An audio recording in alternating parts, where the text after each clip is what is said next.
Hi folks, this is Brent Kay, Superintendent of the Orange Southwest Supervisory Union. Today, we hopefully will provide you with a framework to consider when developing your local school budgets.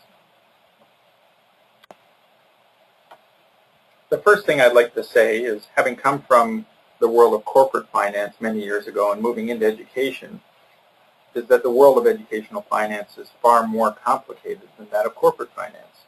For example, as officials in the public education system, our primary charge is to ensure that all children receive an equal educational opportunity.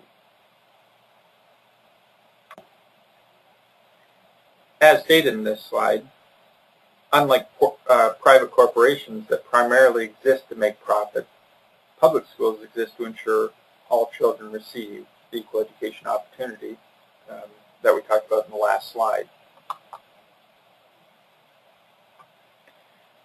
Most of us are familiar with the steps that states take to ensure equal educational opportunity, or EEO. For example, Acts 60 and 68.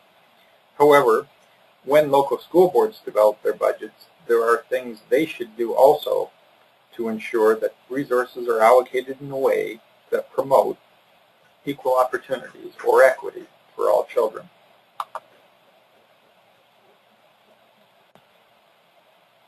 Many of you will recall the Brigham case of 1996, where it was proved that Vermont's funding system at that time did not provide an EEO for all children.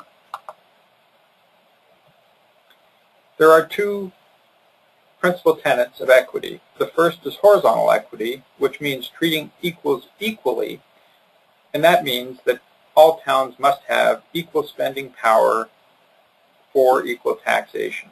The second is vertical equity, which means treating unequals unequally, and in short that means that the funding formula in the state must ensure that towns who have extraordinary costs that are unique to their area must receive additional funding to offset those costs. And an example of that would be a town with extraordinarily high special education costs versus a town that has extraordinarily low special education costs. The funding formula in the state of Vermont therefore must offset the extraordinary costs in the district that is incurring those costs. In response to the Brigham case, the Vermont legislature enacted Act 60 in 1997 and Act 68 in 2003. While in 1997 the legislature responded quickly with Act 60 to deal with inequity, it realized shortly after that it needed to take further steps. So in 2003, it enacted Act 68, which effectively centralized all tax revenues dedicated to education into the education fund, which exists today. Through the enactment of Act 60 and 68, the state legislature in Vermont ensured our funding formulas provided for an EEO for all children. However, at our level, boards and administrators have a primary role to ensure that we allocate the funds we receive in a way that ensures all children receive EEO in schools across our district. So that leads naturally to your question here. How can boards of a supervisory union develop budgets that ensure EEO in all schools within their jurisdiction? All right, there are several things we can do. First, we can make sure that a vision and mission statement is in place in our schools and that everybody understands them, that goals and desirable outcomes are, or desired outcomes are in place. And those are important because when we develop budgets, we should make sure that our budgets align with what those desired outcomes and the vision and mission of the school are. And there are simple things like looking at our school budgets collectively across all schools, make sure that a budget process is in place, or make sure that the board sets budget parameters before the process of budgeting begins. So Brent, before we go on to this next slide, I have a follow-up question. With respect to EEO, how can boards achieve the directives they need to follow regarding equal educational opportunity and still respect and really promote the values and goals that they hold locally? That's a really good question, because people will often confuse what you need to do to ensure EEO with a cookie cutter approach, and it's not that way at all.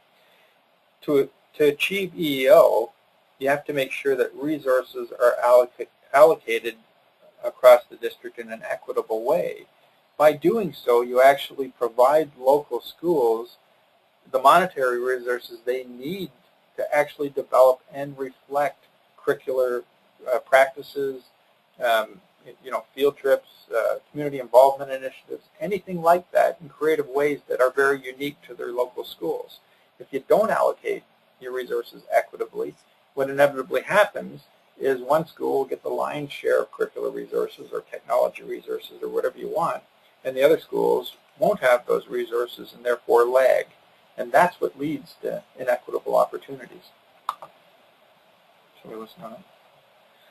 All right, moving on to the purposes of budgets.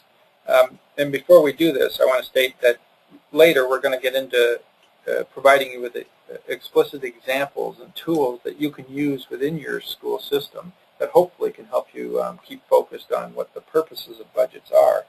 Now here is just a brief example of 6 statements of why you develop budgets.